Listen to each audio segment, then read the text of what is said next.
to, they'll have access to it for eons. I'll live in legacy of this. So I better do a good job.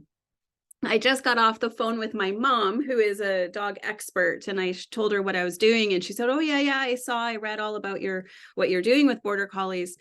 And her comment about Border Collies, she's worked with a number of Border Collie people, and she herself is not a herding dog. She does not have the mind for a herding dog. She has a mind for working dogs and cavaliers, and two very different breeds. And I'm mentioning this because to get into the mind of a herding dog requires an interesting person. And so sometimes a person who is not herding minded finds themselves with a herding dog.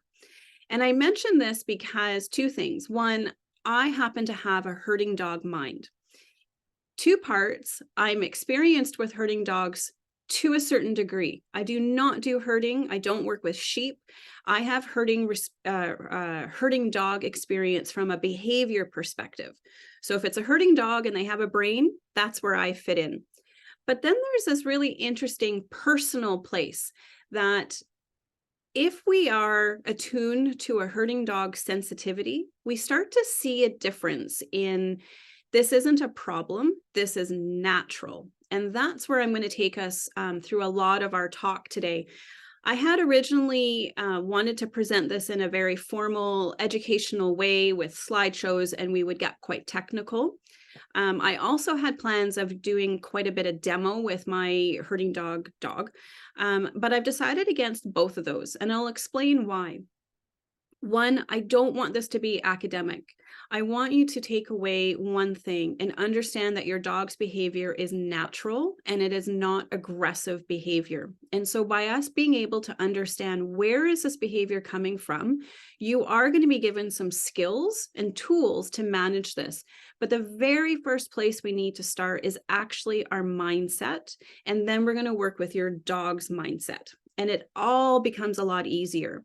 And I speak from experience that when I meet a herding dog, because I generally work behaviors and people come to me most often when there's a problem, it is usually because the Border Collie or herding dog is lunging, nipping, chasing, biting, and otherwise seen as aggressive.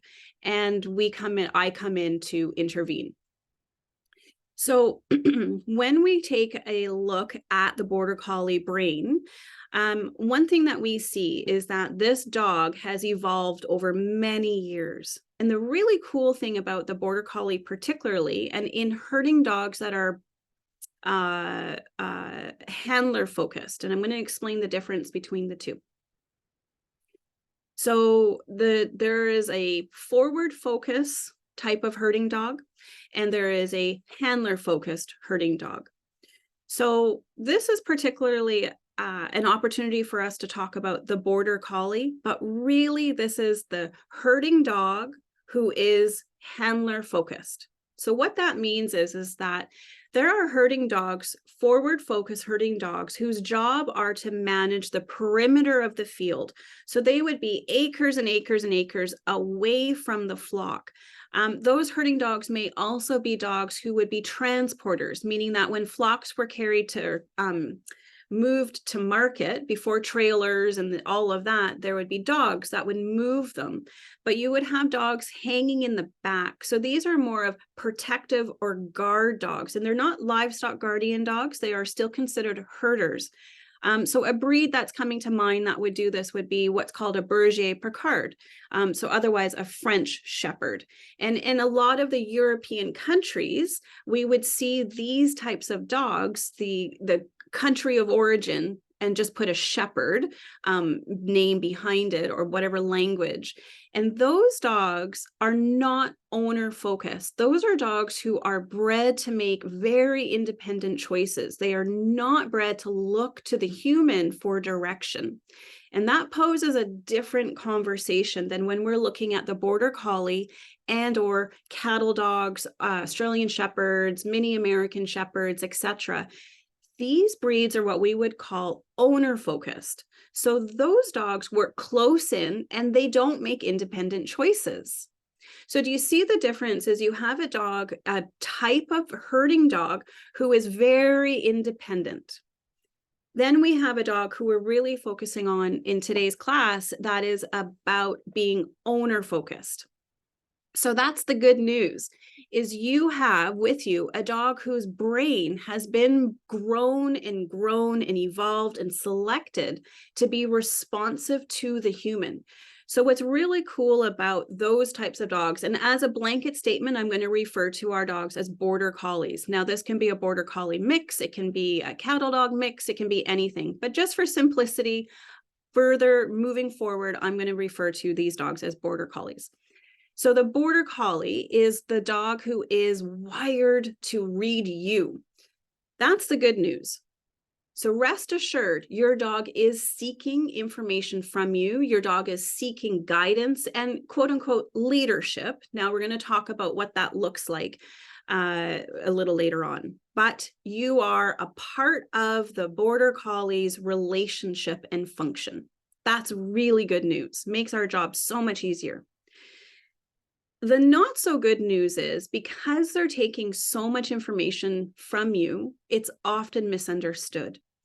So because the border collie is acutely sensitive to every one of your body positions, they are taking in information that you're unconscious. So when we look at the border collie, we have a couple things that they are wired for. Number one, they're wired to assess the environment. And the reason is that as the manager of the flock, they have to assess if there is a lame sheep, if there is a predator in the distance. So their hyper-vigilance is part of their job. They're also very attuned to the subtlest of sounds and movements from their owner, their handler, meaning that they're owner focused. And what that means is sometimes if we put too much pressure based on our body position or even facial gestures or sound, this can affect our border collie. So that's a good thing, but it's also, if we're unconscious, we're actually part of the problem, quote unquote. So as you can start to see, we're painting a picture of a dog who A, really wants to work with us, but B, we're a bit ignorant to how to work with them. So one, we know movement is really important to them. That movement is based on their job. Now we've taken that movement desire, let's say, so a border collie's desire to chase isn't because it's a fun game per se, it's because it's the job, right? That's what you do. You move and you're vigilant about movement. So when we see movement as a critical piece, we're going to talk about tools today that you can manage how your dog is activated by movement. So that's cars, fast kids moving around, skateboards, gestures, etc. But here's the other interesting thing. Border collies are also very sensitive to, I mentioned this word, pressure.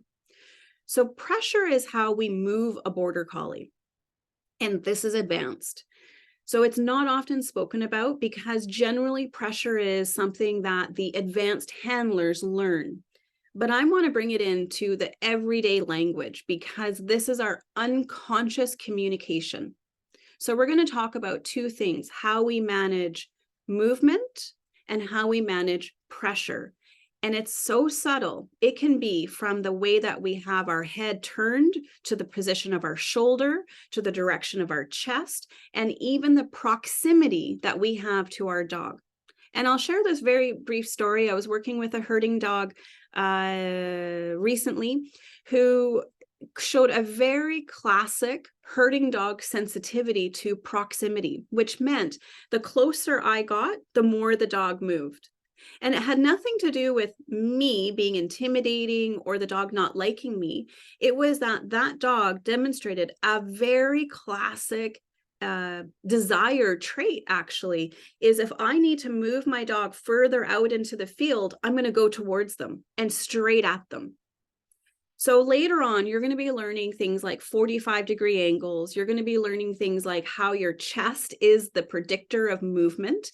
And then later on, you may, in your notes, I hope that you're taking a couple notes here and there, be able to fine tune even where your shoulders go, where your head turns, and how you're directing the movement of your Border Collie.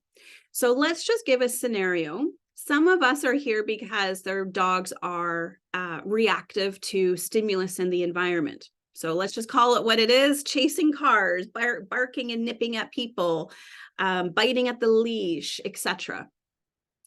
Well, where we position our body can make a significant difference how we manage that natural behavior the dog is demonstrating or expressing.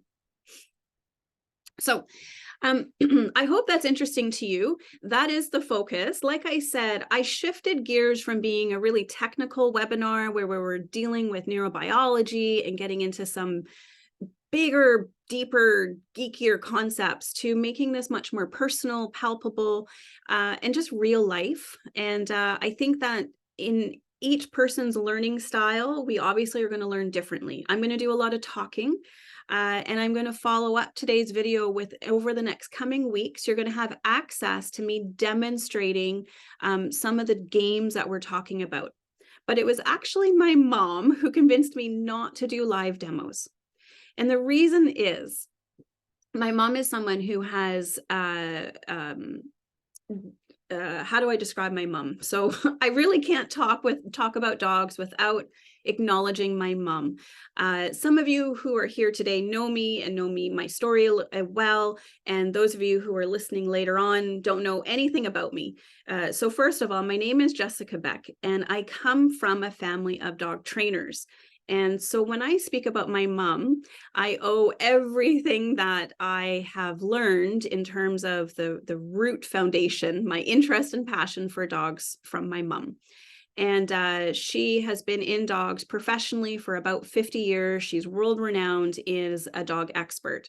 And so as her pursuit in dogs, she's been highly credentialed in various sports and pursuits, an aficionado of dogs, let's say. So one of the things that I have learned from her is that when we make things personable and real, the learner has a better opportunity to access that content. So when I said to her, well, I'm going to show this and this game, she said, yeah, and are you guys really good at that? And I said, yeah, we're great. Myrtle's excellent. Then don't do it. And I said, well, then how am I going to show it? And she said, don't. So her point is that years of, for example, going to agility seminars, she spent 20 years in agility, achieved some of the most notable accomplishments in agility, has studied with some of the best agility people in the world. And she said, yeah, it did not make a difference that the instructor could do the games. It made no difference. She said, I just had to go home and practice it. That's it. I just had to know what to do and do it myself. But watching someone good at it didn't matter. I agree and I disagree. So I'm sharing this because I really did want to do a demo, but I want to give you a demo and when you can learn it. So I'm going to share the games with you verbally. And then, like I said, I'm going to follow it up in digestible chunks where you can access the games and play them. Does it make sense? I hope it does. I can't see anybody, so I'm right now just talking to a screen. So I'm going to assume everybody is on board. Okay, we're going to move on to what I thought coming into this information in terms of herding dog instinct was really impactful, and this is the predatory sequence.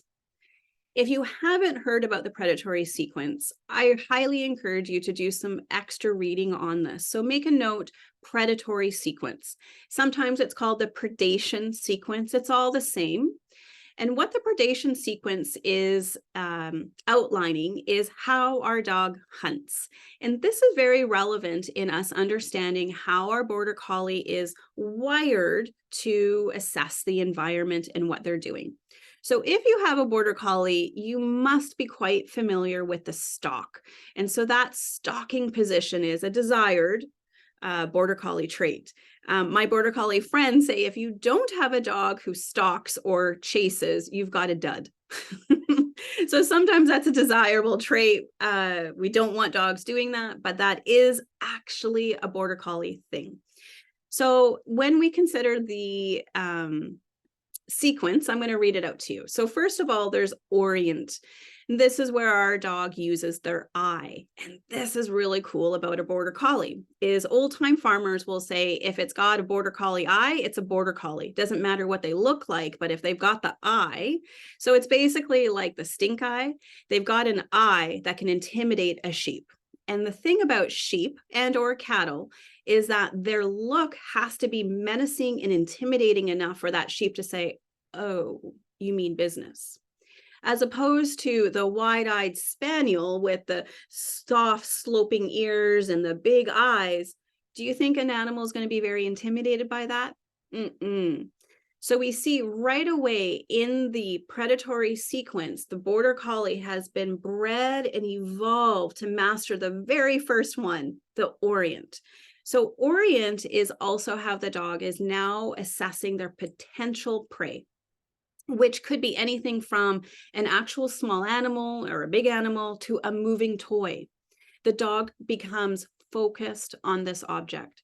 So we see right at the very beginning, the border collie is wired to become even hyper-focused on movement and the object. This is important to understand. It is naturally wired in them. We can start to see their eye shift. And when you see that eye shift, you know a part of their brain is starting to get activated. So this is also a place as their handler, we get to intervene. We don't want to wait for now as we move down the line of the sequence. We don't want to wait for those to come out. We want to watch that eye. Second is we've got now the eye stalk. And if you've got a border collie, you know this, unless you got a dud, and having a dud is totally fine too. But likely if you're here, you've got a border collie who does this, the eye stalk. So this is where the dog begins to stalk the object, moving cautiously and deliberately while keeping its eyes locked onto the target. And it is beautiful and fascinating to watch.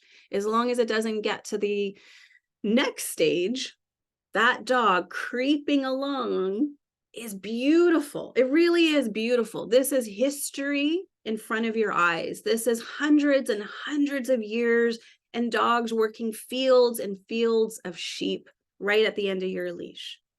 The thing is, this one is probably the most intimidating or scary for the human on the other end of the leash because it looks scary. And for the other animal, such as the sheep, when that dog goes into the stalk, that's intimidating.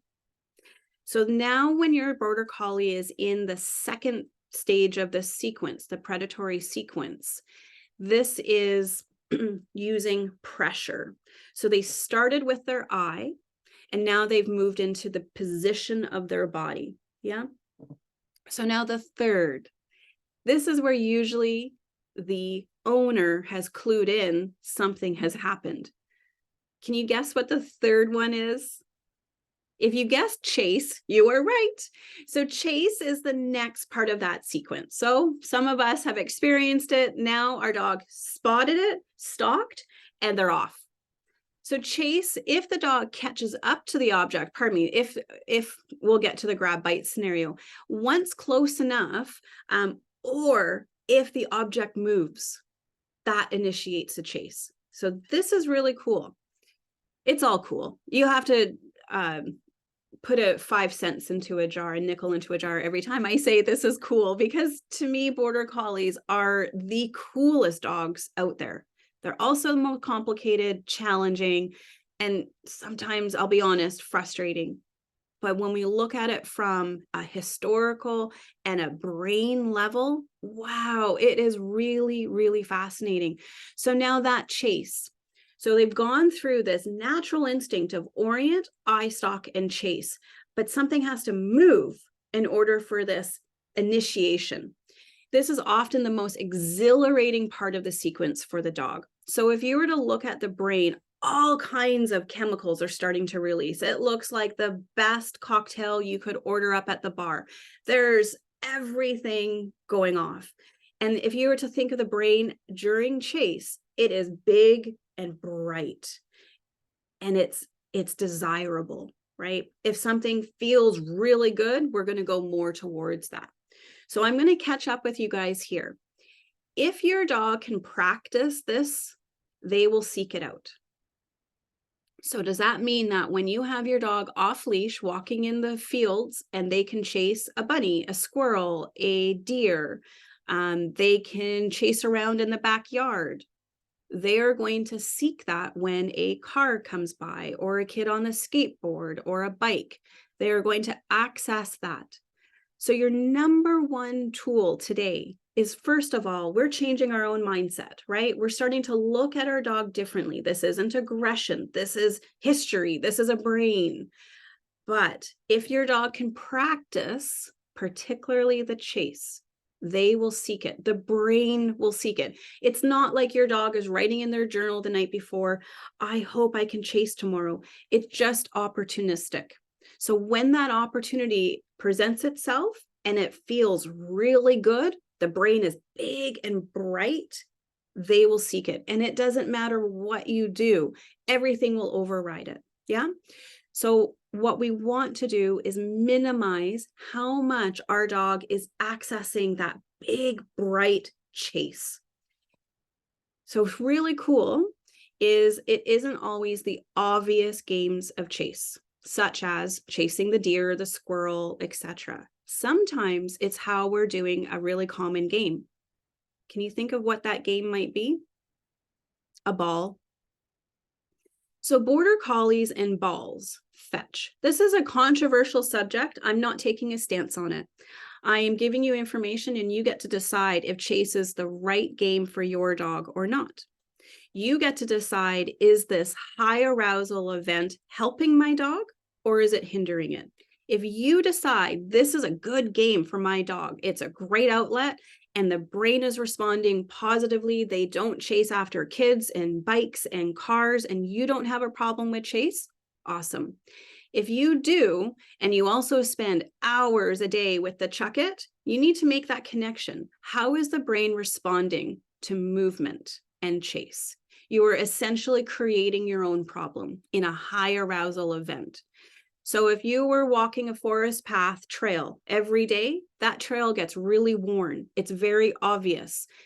The other choice isn't very worn down, right? So you would always go to the path of least resistance. So if your dog has a path of chase really worn down, it gets that ball going all the time, it will always seek chase because that's the synapse. If we look neurologically, that is the synapse that is the most worn down.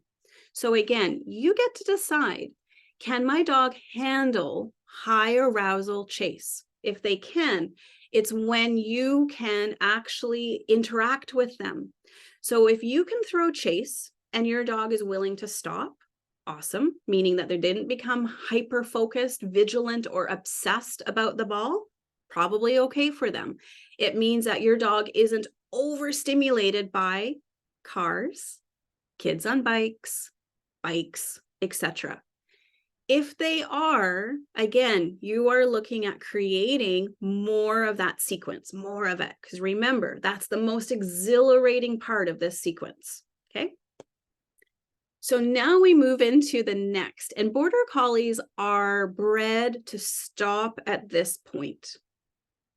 That doesn't mean that they have the skill right away, but for years and years and years, the border collie is meant to stop at this next place, which is grab, bite. So if the dog catches up to the object, it will attempt to grab using its mouth. This bite is intended to catch, not to harm, though the force can vary depending on the dog and the situation and the arousal. Okay. So now I'm getting excited because this is the place where we get into nipping. So if your dog has gone through the sequence, they're getting up to nipping. So I'm going to chat just because I got the opportunity to chat with one of you a little earlier before we started our class about nipping that was contextual to a meet and greet. And that's different. So we're going to address that, but it's not where we're talking about here. So a border collie is designed to orient, lock on to something. And that's where you need to be in the picture. You, as the other end of the leash, need to become very sensitive to when your dog has locked on. If they're a border collie and not a dud, you know their eyes. They call it a hard eye or a locked eye. This is the place that we want to get into, because as you see, as soon as they get into the next stage, which is the eye stalk, how close are they to the most exhilarating part of this sequence where the brain gets like halogen lamp big and bright, is chase. If they can get into chase, even at the end of the leash, and it looks like they lunge forward, that's enough to get all of the cascade of chemicals going. And now if they've gratified that and they've got a hold of the object, border collies are not designed to do what's called a kill bite. And a kill bite would be what we see, for example, in a hunting dog. So let's just use some Northern Husky breeds, for example. Those dogs would be, some of the old school, older breeds would have to hunt for their own food, right? And so they would have to go through this entire sequence, kill, bite, and then the last of the sequences, dissect and consume. But your herding dog, in their brain, has been bred very specifically. They've evolved to stop at the grab bite. Now they're still a canine and they still got the entire sequence in them. So don't misunderstand me. They still have the potential to kill that bunny, kill the stuffy, etc. However, they are predisposed to stop at grab bite. If you find yourself now in the nipping stage, so they've chased and they've latched on. I remember as a little kid running after my cousin who had a collie, a rough collie. So not a border collie, a rough collie like Lassie, right? Beautiful, long nose. And Lassie, or actually, I think this dog's name was Lassie. Yeah. Lassie, as I was chasing my cousin, nipped me right in the kidney. And I fortunately was a very rough and tough kid. I endured a lot of dog bites given my upbringing. I have learned a lot about dogs through dogs. But what this dog did, if we could look back, is the dog did everything they were supposed to do, right? And actually the dog stopped at the nip. And in fact, that nip, I had tender little kid skin, not appropriate, not something that was good. But if we just look at it through the sequence, it was small enough, right? The dog didn't go in, the dog nipped and left. That, looking back 40 odd years later, I can say, oh, that's really cool. So when you have this situation of grab bite, what I don't want you to do is think my dog is aggressive. Now I need to punish my dog. What I need is more dominance over my dog. This is a bad dog. My passion for presenting this class is, as some of you may know, I work a lot with rescues, in particular trauma, but because of my work in the rescue world, I actually do work with a lot of border collies who have been rehomed. And of all my rehoming cases, do you know the breed that I get called in the most for rehoming? Is the border collie. And when I take in the intake forms, the first thing the person has said is dominant aggression.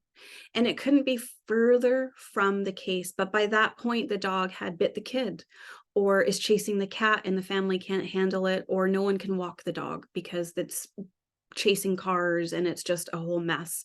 And they had an image of the quintessential border collie dud who would just walk on the leash on a sunset and it's not there. And my goal is that people understand, number one, what they're getting into. So before you get a border collie, you have this information. So all of you here already have a herding dog. You're already in the game and now you're learning it or relearning it, being reminded about this. And as you go through your journey with your herding dog, I want you to make sure that you understand this is not aggressive behavior. This is natural. This is a dog being a border collie. Now, I know that's not the answer of how do I fix it, but how I fix it, remember at the very beginning, I said that we're going to change our mindset. So our mindset is going to be huge because you have more confidence. You can say, all right, I understand this is a predatory sequence. And how do I manage my dog in an environment where that can be activated? So let's say, for example, you're walking in a dog park and you see a white fluffy dog running by. You're going to immediately be aware, this is probably not the best situation for my dog who could be activated by a small moving fluffy object, right? It's not wait and see what your dog does. It's you've got the knowledge now. Every one of you has the knowledge to say that this dog is predisposed to actually chase that dog. The fact that they don't is either skill or they're a dud. And when I say they're a dud, I'm not referring to it being a bad thing. In fact, there was a time about 15, 20 years ago that border collies were so popular for family dogs that their border collie instincts were being lost.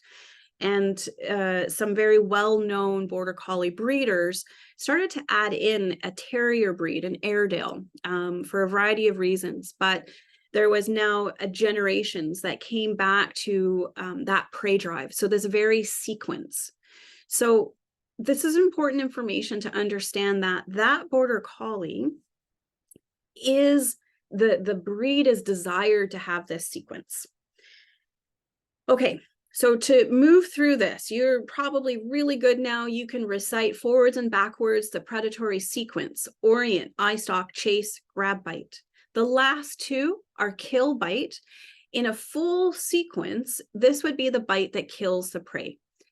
You would have noticed this when your dog is playing. This might manifest as a vigorous shake of a toy.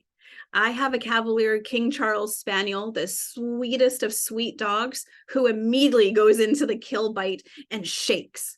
She's a very interesting little girl. Now, the next one is dissect and consume. So in a natural setting, this is where a dog would consume the prey. In a play context, this might involve tearing apart a stuffed toy. Now, I get to see this personally a lot. I have one of my other dogs is a border collie mixed dog, and her other half is a northern husky. So I've got the herding dog and I've got the husky type dog. And for her, the dissect consume is the best. She loves the entire sequence. And here's a really cool story that happened. This dog, her name is Myrtle. We were walking in a pathway, a forested pathway, and a bunny hopped by on leash. My dog was on leash, not the bunny. And Myrtle snapped up the bunny. And it was one of those moments. It was very slow motion. And I had a few choices to make: let it happen, or try and get the bunny out of her mouth. So I was curious. The third choice was be curious, not take on too much worry about nature happening right now. And so I asked Myrtle to leave it, just in that tone, leave it. And she looked at me and you could see the smoke coming out of her ears. She was thinking really hard, like, I don't want to, but I am going to. And 3 bites in, she dropped the bunny. Can you believe it? She dropped the bunny. Now that's pretty impressive trust, relationship, bonding between her and I. She trusted me enough. I won't tell you what happened for the end, because I know sometimes people come to these and they're very sensitive about our bunnies and whatnot. So it was a good story for everyone, but I won't finish it. Needless to say, for me, that story is really important because when we're working with our dog in the predatory sequence, it wasn't through dominance. It wasn't through me being more aggressive. It was actually through relationship. I broke the sequence, right? I interrupted 3 bites in. So you can be rest assured, it is entirely possible to break the sequence of orienting to that prey, the eye stalk and the chase. You can, but once again, we start with our mindset. We really need to come into this and say, okay, this is a natural behavior. This is not aggression, and I will have the tools to deal with this. Okay. So what are these tools? This is the question, right? We need to understand that there is a brain inside your dog and it works in a very specific way, unique to any other. So your herding dog works very different than my Cavalier, the sweet spaniel. They look different, they act different. So if you have a friend or you read something on the internet and says, if your dog does A, B, and C, do this, you have to assess, is that appropriate for the breed type that I have, for the learning environment that I have, for the literal environment, and for my dog themselves? In addition to their brain, is that how they learn? And it's probably not.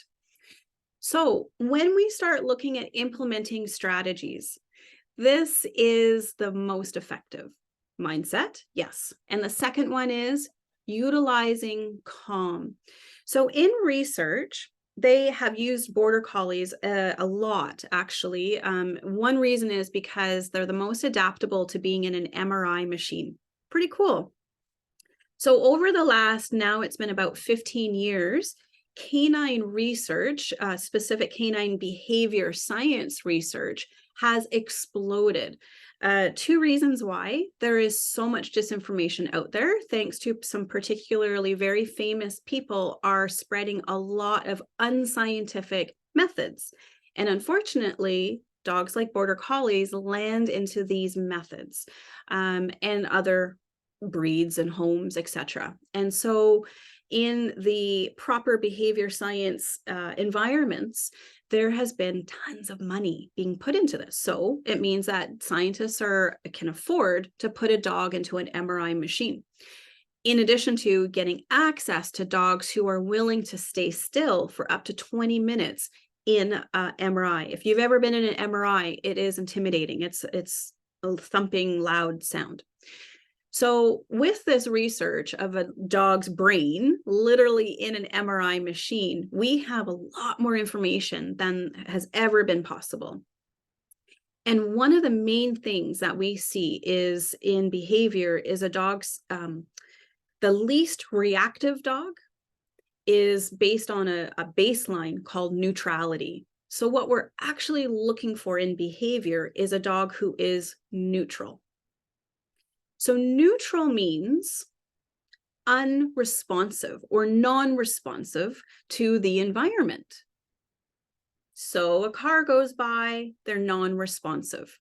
That's considered optimal. And if you think about it yourself, if your dog doesn't even acknowledge that the car goes by, well, that's really cool. Something that I do see quite often is a car goes by and a person makes their dog sit. That keeps the dog safe, so it's not a bad deal, but you're both acknowledging that moving object. Instead, we want to seek neutrality, okay? So I'm going to get you there. One of the first places we get to neutrality is through the nervous system. So to me, this is like the really sexy part of dog training, dog behavior. If you're finding yourself like, okay, this is now more technical than you thought, I say, hold on, and we'll get through the nervous system. So I don't know how to make the nervous system more interesting, but it's like a jellyfish in the body. And that jellyfish is responsible for all the outcomes of your dog's behavior. And the reason we start here with the nervous system is I can't help you make behavior changes unless the nervous system is managed, unless your dog is what's called regulated. If your dog is, for lack of a better word, a basket case, hyper-vigilant, anxious, constantly barking out the window, just like go, go, go, go, there is no training, there is no modification that is going to help you. That is the truth. What will help you is regulating, that's the first step, is regulating the nervous system so that you can make change in the neurological response to the environment. That's behavior. So I'm going to get technical. What is behavior? Sitting is not a behavior. Sitting is a trick. Behavior is an emotional response to the environment. Technically, they use the word organism. So we're just going to say behavior is your dog's response to the environment. It's an emotional response. We don't know the emotion because we don't get to read their journal. But that journal is going to tell us, are they really high arousal or are they low arousal? And we're seeking low arousal, right? We're seeking calm. So how do we train for calm? Well, there's some misinformation out there about you've got a working dog, you've got a border collie, that dog needs to work, they need a job. Well, what is a job? To be honest, when I hear, oh, that dog needs a job, I think like it's just not possible. They're not going to have a job. They're not going to make money. They're not, what is their job? The truth is, active herding dogs work for about 90 minutes to 2 hours a day. Active. Now, that's not true for every farmer and every farm, but the really good ones work their dogs for about 90 minutes to 2 hours. Because honestly, beyond then, if you haven't got your sheep in, I don't know what you're doing. So dogs aren't working the fields nonstop all day long. They're rotating. So a good farmer who knows the skill of their dog, knows the potential and wants to keep the potential, won't work their dog more than generally 90 minutes as a cutoff. But you'll say, but the farmer's working all day. Yeah, because they've got a troop of dogs. They're rotating. Yeah. And not all dogs have the same job. So it might mean that the farmer hangs back with 3 dogs, sends 2 dogs out, brings those 2 dogs in, sends out the other 3 dogs. And if you're just looking at black and white dogs out in the field, you might be saying, well, the dog's working all day. Not really. And again, I'm clarifying, this is a good farmer. This is a farmer who understands the value of maximizing their dog's potential. Are their dogs out in fields right now working too long? Yes. Are they overwhelmed and treated poorly? Yes. We're not talking about those people and those dogs. We're talking about in optimal conditions, a border collie works about 90 minutes to 2 hours and then does what? They go into isolation. So oftentimes that dog will go into a stall or a stable with nothing around them. Totally quiet. They don't go into the house. They go into a small room, not necessarily a crate or an X-pen, but just whatever structure is available, and they sleep. And if this has been a good farmer, that dog is conditioned to rest. So what's starting to happen is that that dog is regulating their nervous system so they can be a better worker. So we can't do anything behaviorally until that dog understands, I have to sleep. I have to rest. And you, as the dog person, has to be able to go in there and make the conditions that that's a regular thing. This is expected. So we're going to talk about 3 main things of what's called the calm triad. And I want you to implement this no matter what's going on with your dog. These are life skills. So the first one is passive calming activities. So this is where we employ your dog in a calming activity. This could be a snuffle mat. It could be a stuffed filled Kong. It could be dehydrated treats. It could be going out for a little scent. It could be puzzle feeders. Now, as you know, these things don't necessarily last a long time. So what we can do is put a passive calming activity into an active rest place. So what does that mean? Active rest is making sure that your dog gets enough rest. It's essential to their ability to be calm. If we leave it up to our dog, what can happen is our dog is becoming vigilant of the home. So that means every movement, what's going on? Every sound, what was that? Is that my business? Probably is. So we want to be able to set our dog up in a situation or a space that is essentially uninterrupted for periods of time. And so what that could look like is that you've got your dog in the laundry room with a bone. Awesome. And they're in there for maybe a couple hours a day, and then they come out and they go back in. What we're starting to do is you're in training, EN, and training calm. If your dog has free run of the house, what are they going to do? They're going to stay in this vigilant state. Thanks, Ron. If they're having an opportunity to just sleep, 2 things are going to happen. 1, you've got an awesome dog because they're resting and they're regulated, and that's really cool. The second thing is that dogs don't learn in the moment, neither do you. Our brain doesn't learn in the moment. It's having an experience, which it's going to then process during sleeping states. So if you want to train your dog, and we're going to go through some of the training methods in a moment, if you want to train them, they're actually going to implement that while they're sleeping. So how cool is it that your dog can seek and or accept having a rest area? And it actually enjoys that. So that means that we're resolving separation issues. It means that your dog is comfortable and confident to be independent. Those are really good life skills. It makes life so much easier. If you have guests over for dinner, the dog doesn't necessarily need to be there. They can come say hi, and then they go have their active rest. So an active rest place could be a crate, it could be a penned off area, it could be a part of your home, it could be even your vehicle. For a lot of dogs, hanging out in the car is a really restful place. Don't worry if your dog is not one of those, that doesn't have to be, but you can look at spaces as resting opportunities.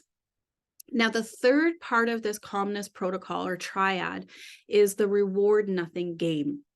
So reward nothing is a lot on you.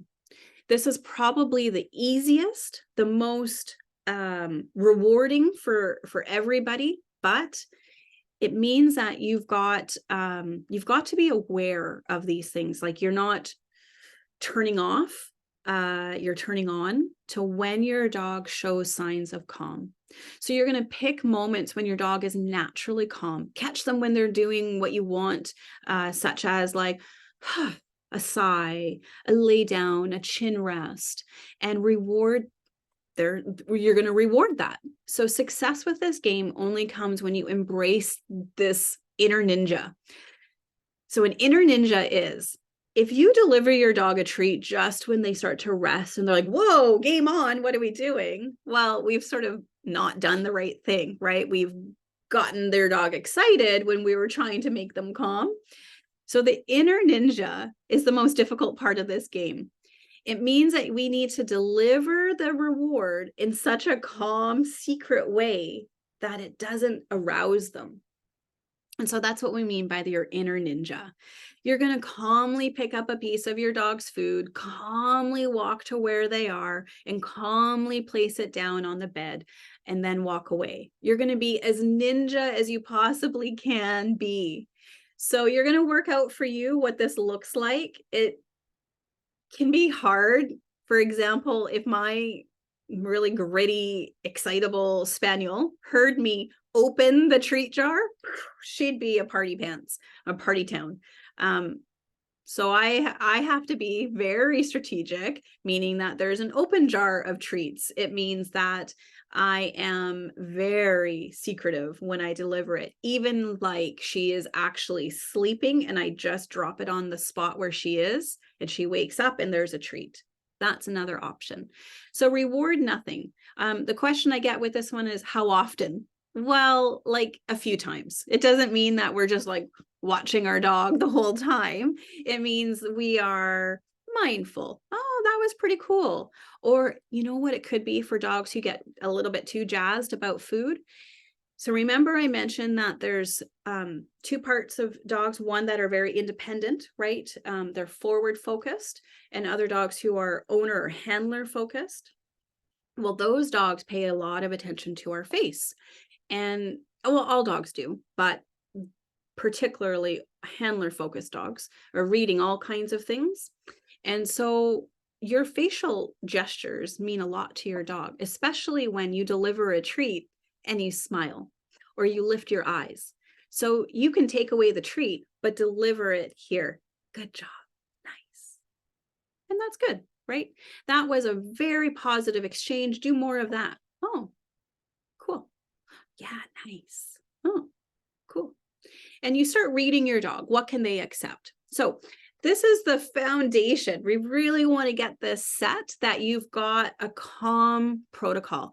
If you have a dog who is hyper vigilant and anxious, we need to first get control of that dysregulated nervous system. So we have environment management. If you live in a house with multiple kids, with multiple dogs, you're doing house renovations, you got to think about those are all really disruptive things. Okay.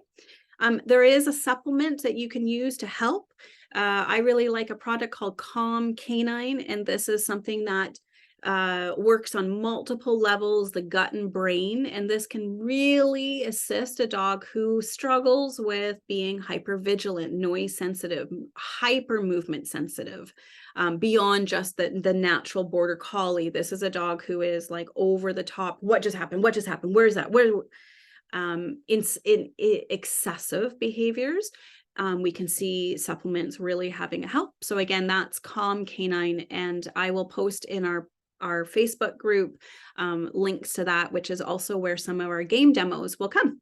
Okay, so can you believe already 50 minutes have gone by? I hope you're still learning and enjoying yourselves. Some things I'm mentioning about food. So I want to identify a couple things. Number one, we're creating a calm zone. Okay, so you're utilizing passive activities such as the Kongs and the snuffle balls, snuffle mats, scatter feeding, etc. But if you notice, we're using food to do that. And so I'm a real big fan of ditching your dog's food bowl and utilizing that as your training exchange. Okay, so if you're worried about calories or, how much am I feeding my dog, just take the breakfast. And if the breakfast, your dog's supper, isn't interesting enough, consider changing the food so that it is actually interesting to them. That's always a good one. So dogs who are struggling, particularly border collies who are struggling in their environment, are oftentimes stuck in a predicting sequence. So what a predicting sequence is that dog is always seeking patterns so they can predict the next event. It's a survival skill. It's where the dog will have learned where food will be and when there's danger, and it's an essential for survival. Unfortunately, and scarily, the prediction of excitement, the anticipation, can be as good as it is bad. And that's going for a walk. That's going for a car ride. That's saying the word treat or walk or any of those things. So the prediction can be as stimulating as the event itself. The participation, or pardon me, the preparation, and then the anticipation, the planning. So what does that mean? Getting the leash on, getting the car keys, getting dressed. These are all what would be considered predicting events and causes anticipated stress. So look at it this way. If your dog is struggling with something in the environment and they are already, before you get into that environment, biting at the leash and they're anticipating, like, we're going to go for a walk, we're going to do this, we're going to, they have very little resource to now become owner focused, handler focused, to hear you. There's an auditory deficit. When the brain gets really bright, the focused connection, the hearing you, gets really low. And so we can see we're having a much more difficult time managing behaviors, barking, lunging, nipping, chasing, because they're flooded with stress hormones. And that all started before you even got out into the environment. So we want to consider ditching the routine. And often I say something that is individual. Change your picture. So your routine, for example, when you wake up and go to bed, well, those are sort of fixed for most of us. We generally stick to a routine. You don't need to change that. But what we're looking at is being a lot more flexible about how we're approaching common events, feeding guests, and going for the walk. And so we change the picture. It might look like going through a different door. It might look like I get the leash on and I go and make a cup of tea. I go have a bath. I go have a shower. I get on the phone. It just means like that leash meant nothing. And then I take it off and I put my shoes on. The changing the picture means that we aren't creating the sequence of events that lead to the event, because your border collie is particularly fine-tuned to monitor all of those predicted events. And it can make living with a border collie extremely difficult. So one of the really awesome tools that we have before we even get into the environment is ditching the routine. So before I carry on, I want to go back to something earlier I mentioned that I was going to bring up a more advanced skill, which is called pressure. When we move our body, communicates a lot to our dog. So while this is advanced, I'm going to keep it very simple and totally doable. And what that means for you is that I want you to simply be aware of when you position your dog, is it activating or deactivating? You're going to start this in your home environment, right? So you're just going to notice if I face my dog forward, just like how you and I were facing forward, right? If I were to shift and talk to you away, it's not as engaging, is it? But this is totally engaging. It's a bit interesting. There is a different response to forward facing this way. So your dog is going to respond to that. And for herding dog people, this is my favorite thing. And for me, this is my own personal, the way I manage herding dogs. And I mentioned at the very beginning, I seem to have a herding dog mind. It doesn't mean that I do herding dog stuff. I don't do herding. I don't work with sheep. I don't work with that. I work with behaviors. That's my passion and my love. And I particularly love herding dogs and behavior. And what I've noticed is that the bigger this light here, meaning the more forward I am, the more pressure is put on the dog, and I see more exaggerated behaviors, the more excitable they will get, the more frustrated, the more intense the behavior. When I start shifting this part of my chest away from the dog's focus, I see a slight change in the behavior. So where that comes from is this is movement forward. If we're not aware of how we're communicating with our dog, that's fair. That's a very intricate study and often requires things like external observation, from video, taking a video of you working your dog, to dissecting all of this. And you can do that. That's super cool. But the simple part of it is, notice the difference when you're facing your dog versus, and I mentioned the 45 degrees, when you're at 45 degrees. And that's also taking a time and looking down. Does it release pressure from your dog? So let's give a scenario that you've got a reactive dog, a reactive border collie, a car is coming. They're already going into their what? Their predatory sequence. So they have locked onto it, they're in position, and they're ready. So you can see that brain is big and bright. Do I do a few things? Number one, do I try and get in front of my dog and say, what's this? What's this? Go over here. What's this treat? Can you get the treat? And I'm facing right in front of them. I'm just accentuating the situation. What if I was to stand to their 45 and turn my body ever so slightly? So here's the thing, it starts to become an invisible energy cord, let's call it. And that invisible energy, your border collie is actually wired to respond to. So when you turn slightly away, they're wired to follow where that goes, especially if you practice that. So the first game that we're going to get into is what's called proximity vortex. Past, we would have called this sort of a heel position. If you have come from obedience, you might recognize this, but we're so over obedience. Obedience does not change behavior. Obedience is a sport. It's an awesome sport. It's a trick. It's an awesome trick. But obedience does not change behavior. Remember, behavior is an emotional response to your dog's environment. Having them sit, down, stay doesn't change the emotional response. It doesn't mean to say you can't do them. However, it also means to say it's not a behavior modification. Okay, we're going to get into down stays in a moment. So proximity vortex is your first game. It is so fun and it is so easy. What's going to happen is you're going to take your dog's breakfast or treats, depending on their food motivation, and you're going to take a step and drop a piece of food exactly where you stepped. And they're going to eat that. And then you're going to move forward a little bit more and you're going to drop a piece of food and you're going to do that. And what you're doing is you're creating a vortex. So it's like a huge amount of payload for your dog to stay close to you. But what's happening is that you're conditioning your dog to pay attention to your movement. And I want you to work with proximity vortex like a circle. So when you turn right, you drop a treat and your dog comes with you. You turn right, you drop a treat. You turn into your dog is now responding to you. You're going to play this little dance. So when you turn into your dog or you turn away to your dog is starting to move with you.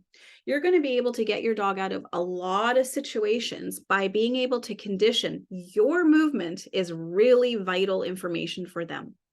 So you start by super simple. Your movement, pay them. Your move, pay them. And again, you're just dropping a piece of food right at your feet. You can take a few steps forward, turn to the right. You can get creative with that. So what starts to happen is that then in the environment, your dog is more attuned to that subtle movement. They're already wired, but when you're competing with the huge payload of a chase, you've got to be able to draw on something that's good to them. That's a good deal. And if you start now in a low stress, no stress environment, so right in your living room, you're going to do this game, proximity vortex. So now proximity, being close to you and monitoring your movement is going to be really cool to your dog. Yep. So we're going through a couple more games here.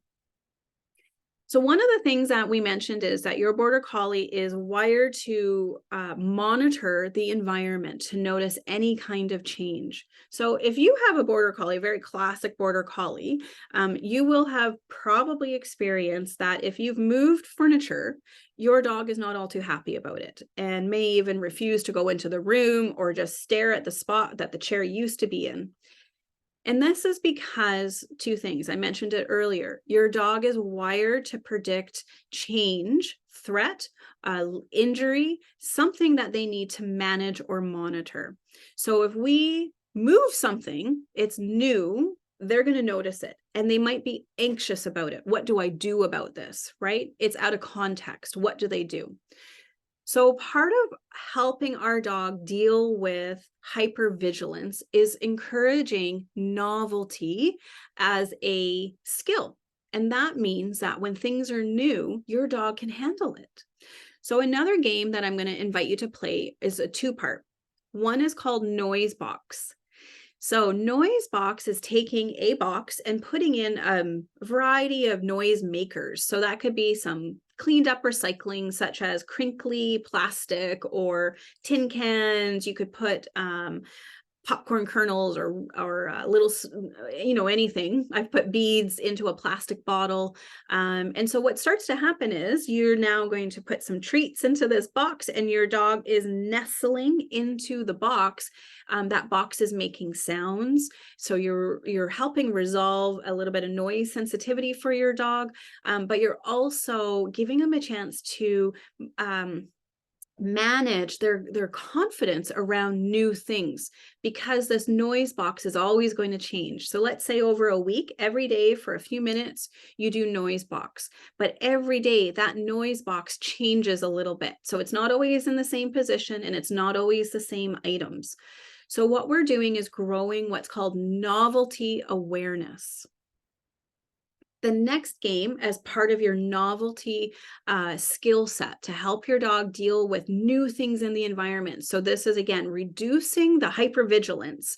So we're minimizing orient, the watching, the stalking, but we really want to get to that first place of they don't need to worry about the environment, right? So the second game for this category is what's called Cardboard Chaos. This is a very popular game. It's also very easy and it's very fun. You're going to start out with just a group of boxes. Open them up, turn them on their sides, stack them on top, depending on how confident your dog is. If you've got a bulldozer kind of dog, you can get really creative. If you have a dog who's touch sensitive, noise sensitive, novelty sensitive, you might want to start with just a few boxes, make it really easy. And to start off with, You're going to sprinkle some food around. There's many layers to cardboard chaos. And in fact, we could do an entire class on this game because it is so profound. But we want to start with the beginning. So what we do is we feed the dog for interacting with this cardboard. And it can be as simple as getting their breakfast by having to rummage in the boxes. So again, you can change the dimension of the box. You can change the size. And then for those of you who want to fast forward, you can close up half a flap so the dog is having to use their foot. Once again, what this skill is doing is it's growing a part of their brain that is hyper vigilant on the environment and new things. So when your dog is stuck in that first predatory sequence, the orient, right? It's always scanning the environment. It's scanning in part for novelty. And we want to start making novelty less of a trigger, as opposed to it's like a fun game. And so as we grow their confidence around novelty, they're less vigilant to having to constantly look for that. The next one that we're going to look for is movement. Movement triggers arousal. So this is probably the biggest one that we see with border collies. But remember, once we get to movement triggers, we're already into the predatory sequence. So you just get to know, okay, I missed the orient, I missed the eye stalk. And so the next time you get to recognize, okay, what do they do? What can you see in your dog? Is it the head position? Do their ears change? Maybe you're not spending enough time even watching your dog on the walk. Before we get into movement, so I'm going to share a little story. I have a dog who has a knee injury, and I was talking to my vet about surgery, and they were saying, well, you might want to hold off on the surgery until you see pain symptoms. And what would pain symptoms be? Behaviorally, I actually have a whole subset of what pain symptoms would look like. And their comment was, well, it would be clinical, right? You would see a slip of the knee, or a limp, or lame, a yelp, etc. But I'm already too far into the pain sequence if I'm looking for clinical. I needed to look for behavioral, such as excessive barking, not able to settle, licking, nervousness, more prone to anxiety. Those are all pain symptoms, right? If I only waited for clinical, I'm pretty far into the pain management. So I mention this because if you're only looking for when your dog chases, we're probably missing the first part of the sequence, which is why I really went over that, is we need to be looking for the precursor of the big stuff. So you could say once your dog gets into chase, so they're looking at that car or the small fluffy dog or the kid running, and they're starting to chase, you've actually missed the precursor. And remember, even before that, the precursor is creating calm rituals in your dog, a regulated nervous system. That's really, really, really the key here. So we've gone through novelty. This is a broad picture of making sure that your dog is comfortable and doesn't have that inclination to be hypervigilant of novelty, which produces anxiety, which produces hypervigilance, right? It's a very nasty cycle. So we're using two games in particular to positively condition your dog to novelty where it's not stressful. So the game was Noise Box and Cardboard Chaos. So now we move into movement triggers of arousal. This area is very big. It is an area that I would generally want to spend weeks on growing in terms of teaching a class. I'm going to move through the games, and then you will have videos that demonstrate. These videos are, 2 to 5 minutes long. So you get some info, but this is really an area that you'd want to dig into a lot more. So the first method, a game that we want to use, is one that some of you may have some familiarity to. It's when our dog recognizes a distraction in the environment. We are going to help them disengage from that distraction. This method was started about 20 years ago. A ton of research has been done on it. And it is quite profound to mention it because this is the area that people will either go to correction or what I would call connection. So oftentimes when people come from an approach of managing a dog's behavior, and in this case, we're going to say that behavior has become chase, lunging, barking, biting, nipping, etc. This forward movement. The correction could look like using equipment that causes pain. So aversive equipment, pinch collars, martingale harnesses, e-collars, choke chains, slip collars, anything that restricts movement. Okay. So if you think about, if I restrict my dog's movement, I am doing two things. If you just look at the brain chemical, that restriction is probably producing a higher level of cortisol.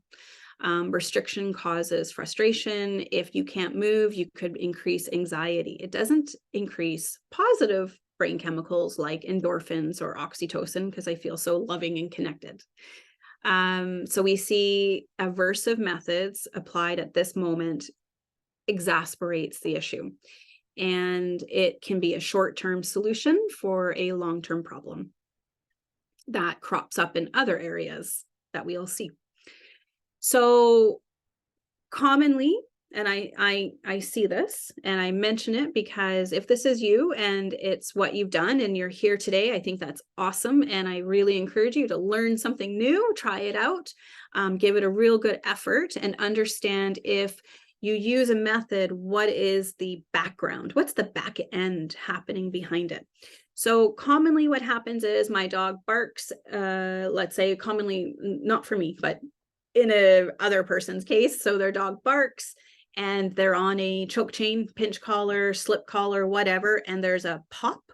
Or commonly in herding dogs, it's been told to hit them on the nose. It's literally a punch on the nose. And the idea behind that is that there is a negative consequence to that behavior, and so they would stop doing it. Later into that stage, popularly on TV, you'll see a dog being pinned to the ground for the sake of it needs to know who's the leader.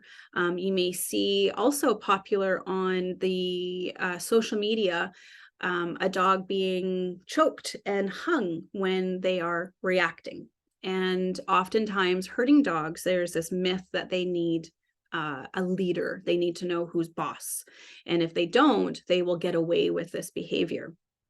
So the fallacy in that is, can you see if if you have a kid and your kid has a little temper tantrum and you punch him in the nose?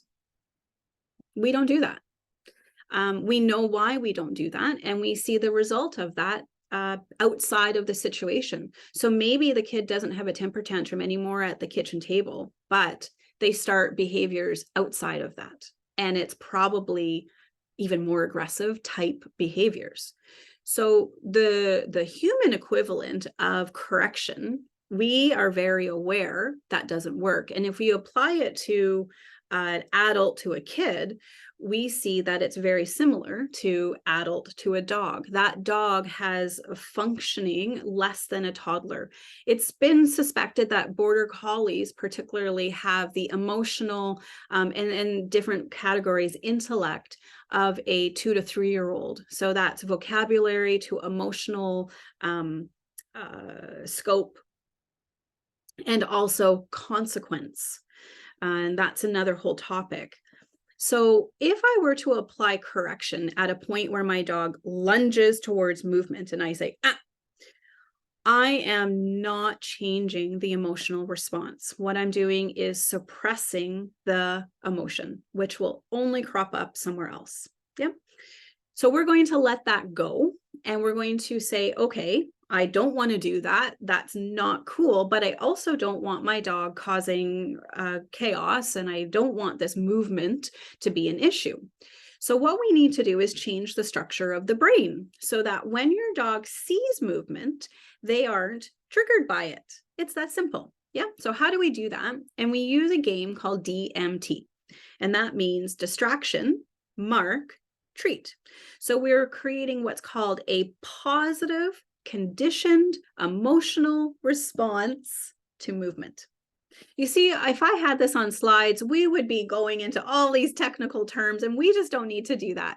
This is real dog, real stuff. So DMT is this method. Again, you're going to be getting a video to see a demonstration of how we work with a game that says, when you see movement, we're going to mark it. Nice. And when that dog disengages, means refocuses on you, they receive reinforcement, which in this case is a treat. DMT is your biggest tool for dealing with movement trigger arousal, because it literally rewires your dog's evolutionary brain's response to movement, which means when my dog sees movement, it immediately, instead of activating the sequence, it reroutes that sequence and orientates to me. And that's really cool.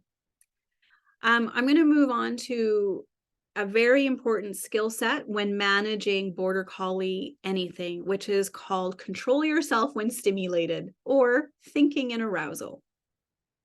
So this is a skill set that we want to start growing in our dog, that when they are excited, I call this at the front of the concert in the mosh pit, woo, this is an amazing time. And you say, Molly, down. Cool. They can go down. Isn't that amazing? So thinking in arousal is that high arousal. The brain has gotten big. That's Myrtle with the bunny in her mouth. And I say, leave it. She can hear me. She's thinking. She's weighing all the potential outcomes, and she can do it. So this is a really cool spot where you get to use some obedience. Obedience meaning that obedience really isn't a down. It's just to say in obedience, you can put your dog in a down. But what I'm wanting to impress upon you is starting to teach your dog a instant down. And I say down with a lot of fun. So recently I was part of a mentorship call. I work with a very awesome dog trainer who specializes in border collies and agility, and she's really cool. And so we were on a group call, and we all had our dogs working a down, distance down, quick downs, instant downs. And my dog was awesome. You know, she was what we call body slamming into a down and sliding into home base, and it was really cool. But what I learned was that I wasn't having as much fun with it. I was really looking for the performance, down, down, down, and I was making it very serious. And this is what happens in a lot of times when we ask our dog to do something. Sit down. It sounds very cross, and it's not very fun.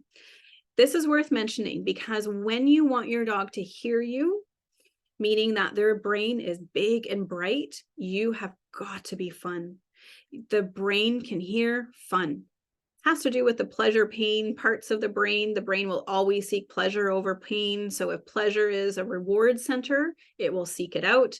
So an instant down, what I want you to do is, first of all, work on a down, just basic. If your dog doesn't have a down, you're going to start with it. You can teach down in any way except through force, right? We don't push our dogs down.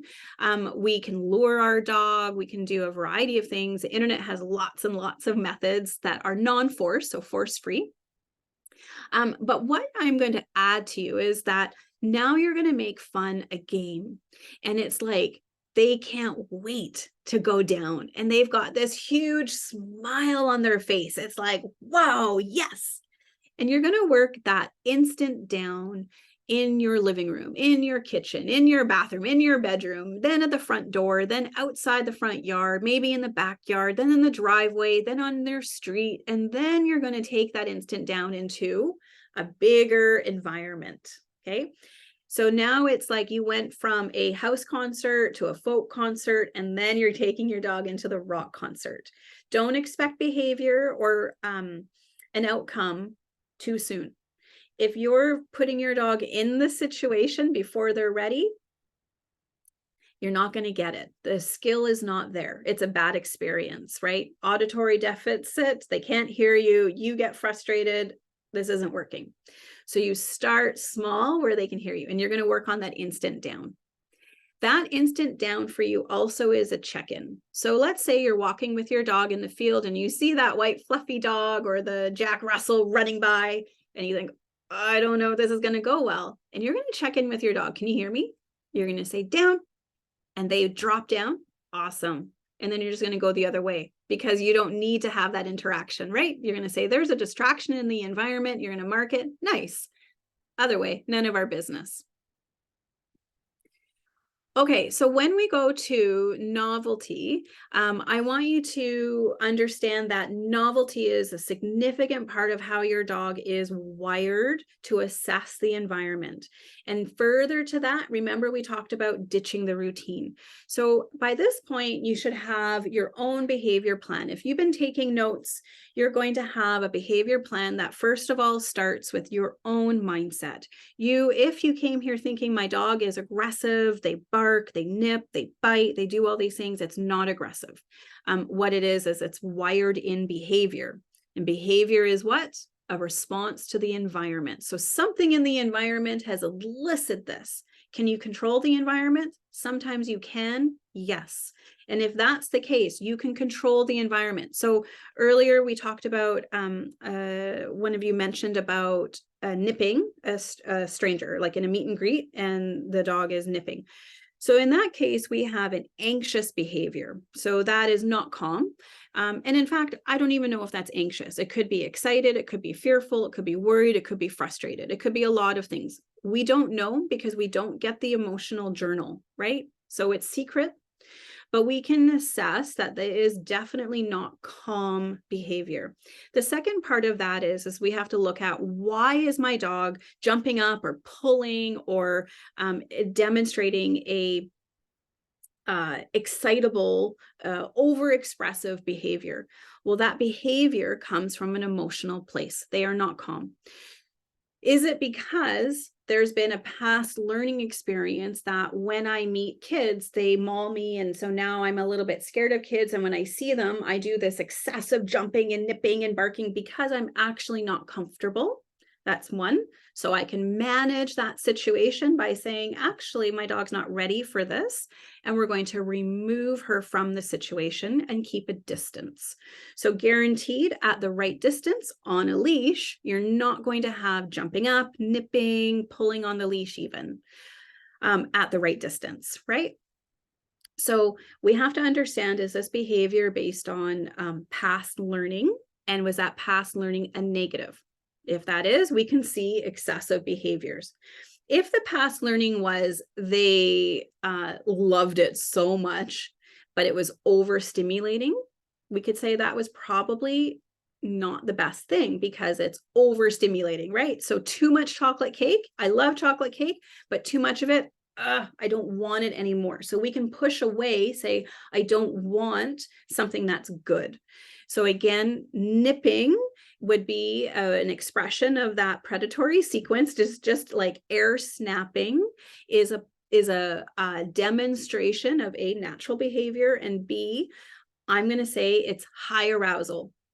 And if it's high arousal, there's been too much of it. It means that this is overstimulating and my dog doesn't have the skill yet to manage this. So that means that if I have a dog who's overstimulated by cars, I don't want to ideally work getting them used to cars in a downtown setting. I want to work where they can gradually have confidence and skills to deal with that movement that triggers chase. So if we go back to meet and greets, this is every dog, whether you have a Border Collie or a Great Dane. If I'm wanting a calm meeting, I have to set my dog up for success. So I do that first by applying 4 Ds. And if you've got notes, this is a good one because this will make you your own dog trainer. And those 4 Ds are distance, distraction, diversity, and duration. So in the case of a meet and greet, I need to keep a distance from that trigger, from the stimulus. I need to keep the interaction short. It can't be a long duration. Yeah. I need to consider what else is going on in the situation. If I'm standing in the center of a schoolyard versus one person in my home. So you think about the environment, the diversity, and the distraction. So how much other information is your dog taking in? So at any point you're managing a behavior or you're looking at growing skills for your dog, you're always going to consider the 4 Ds. You're either going to remove or add in one of those. And honestly, you become your own dog trainer. You just simply need to assess, is this environment appropriate for what my dog is learning or needs? And most often it's a no.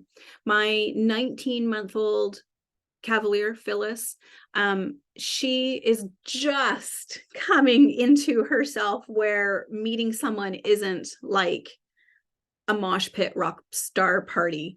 And that is because of her own unique self and learning. She has learned all the skills. She's been set up in the right environment, but she herself, just unique makeup of who she is, has needed until this time to be able to have a calmer interaction with skills. Yeah.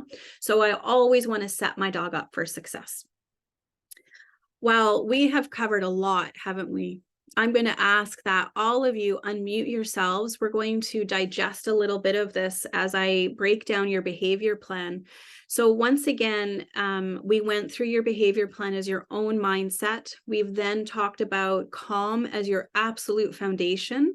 So that calm is going to mean that you have the ability to assess, does my dog need to regulate their nervous system? And most often, yeah, your dog is taking in a lot of information.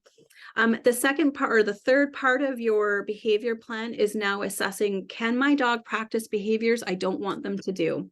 So if you're a ball thrower, a huck it, chuck it, disc frisbee, you've got to decide for yourself, is fetch the most optimal game for dealing with high arousal?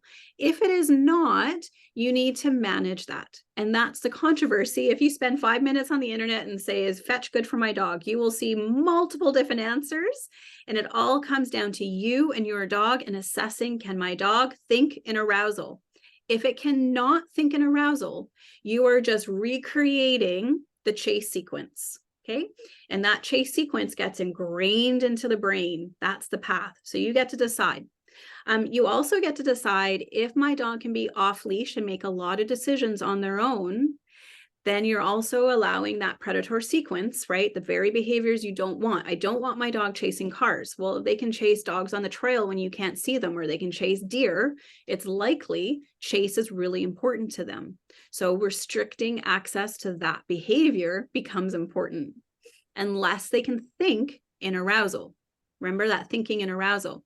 So the other part of your behavior plan, so you've got environment management, and now you've got the games, the tools, like how are we building skills now? So we're dealing with novelty. So how does your dog manage change? Well, they manage change by positively exposing them to change, not through stress. So we play 2 games, novelty, noise box and cardboard chaos. And then we're working with movement triggers. And this is the real big one.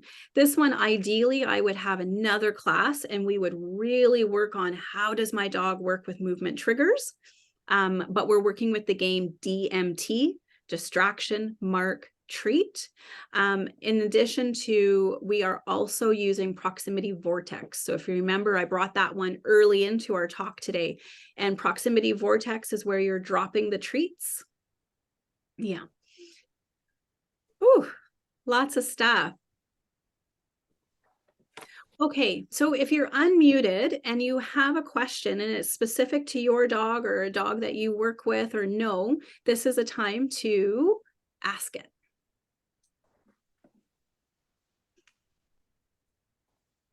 Go for it.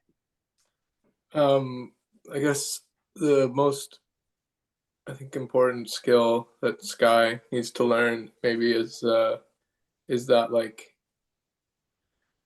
you know, is she like the turnaround, I guess, or like she's doing something off leash and she listens, like you described, you know, the down after being so crazy. Like, I guess what would be the first step towards working on that out of the games you described? And so what you're looking for is off leash responsiveness. So she's off leash and Mm-hmm. she's at a certain distance from you. So she's excited, she's running away or to you, and you want to check in with her. Can you hear me? Is that what you're saying?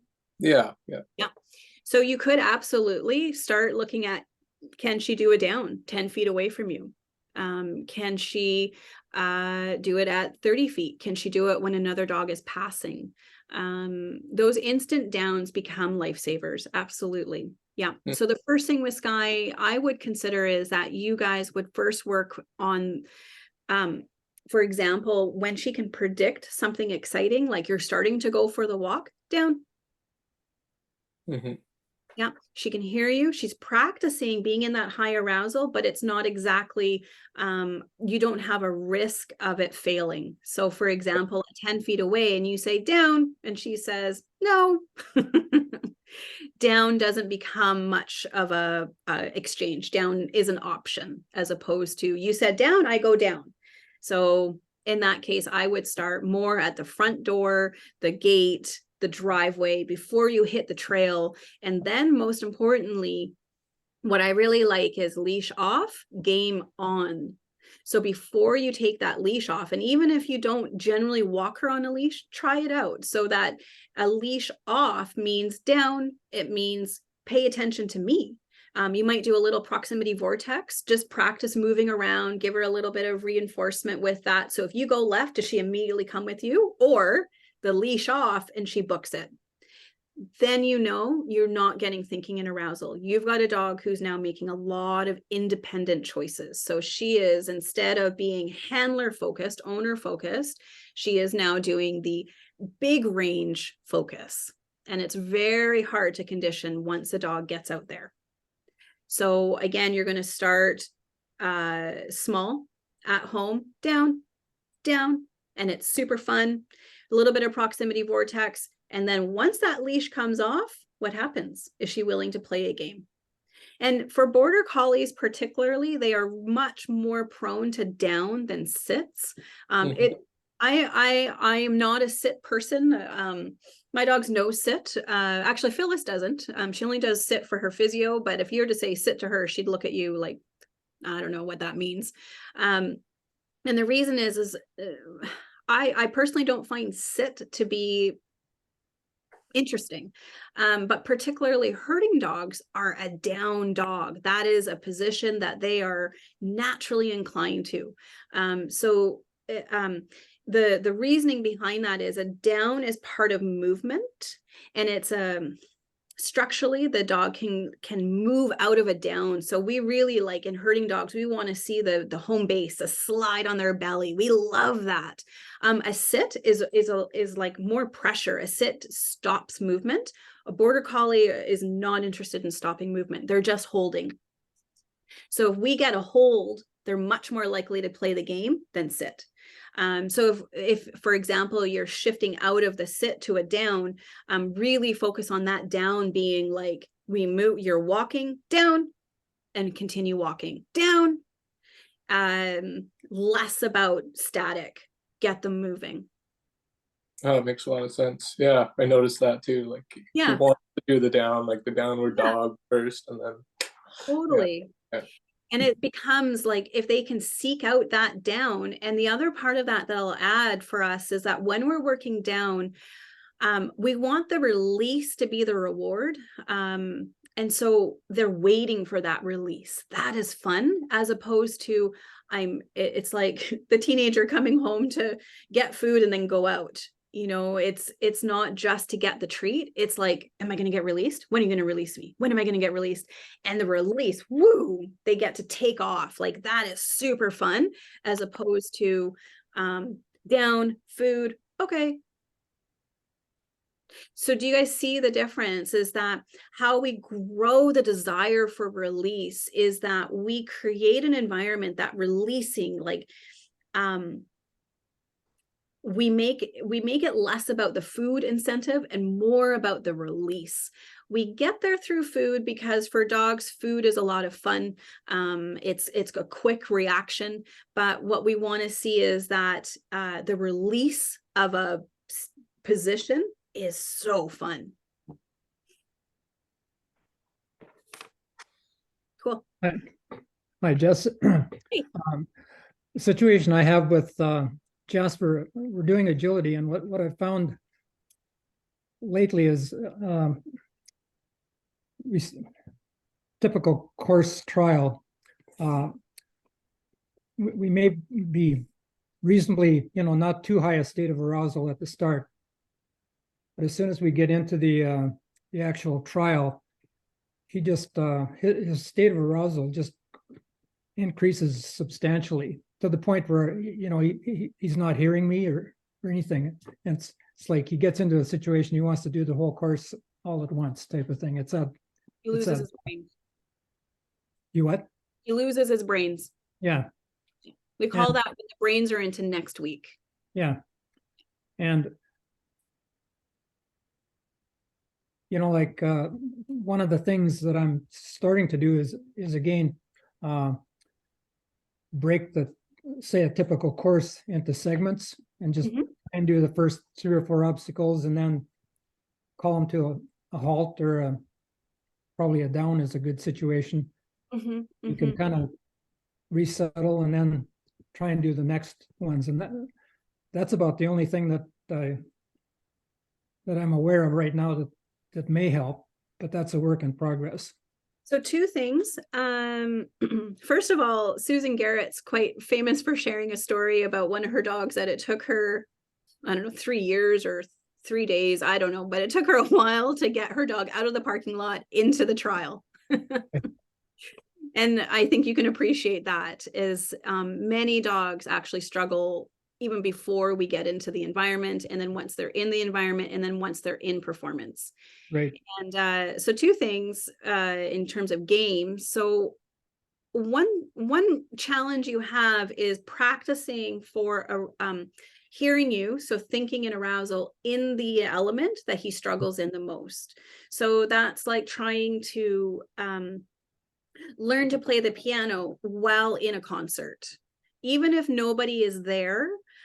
It's the environment and it's anticipated arousal and stress. So what I would suggest is starting with working a game called Whip It. And Whip It has about 7 levels to it. And I don't have my Whip It in here. Whip It looks like a cat toy. It's the flirt pole, commonly called. And so what we're doing is we're actually stimulating arousal. So we're stimulating the predatory sequence. So they do everything to the fluffy tail at the end of the stick, right? And we start asking for behaviors. So I think in our group, this is a good point. I think in our group, what I'll do is post. I don't have as good of a Whip It example as Lauren does. And I'm going to post a video of her doing, it's probably level 3 of Whip It. And because of your experience, you'll be able to see how you can integrate this. But the point of Whip It is that we're conditioning our dog to be in arousal. So they're in mid flight, so to speak, right? And then we're giving them, it's like an interruption. And that interruption has to be super fun. And 2 parts of it is the release is fun. So that's the other game that I'm going to give you is what we would call OK Go. So OK Go means that our dog is getting used to the anticipation. They're waiting, they're like getting really amped up about the release. And then I'm going to ask something else from them. So the first stage of OK Go looks like I restrict my dog. So first of all, I've placed a treat in front. I'm restricting my dog. They're looking at the treat. I want that. I want that. OK, go. They get it. Okay. The next few stages of that means I've placed the treat ahead of them. And from behind them, I say, Molly, down. So they've done 2 things. They've had to leave that anticipation of the event. So they're thinking.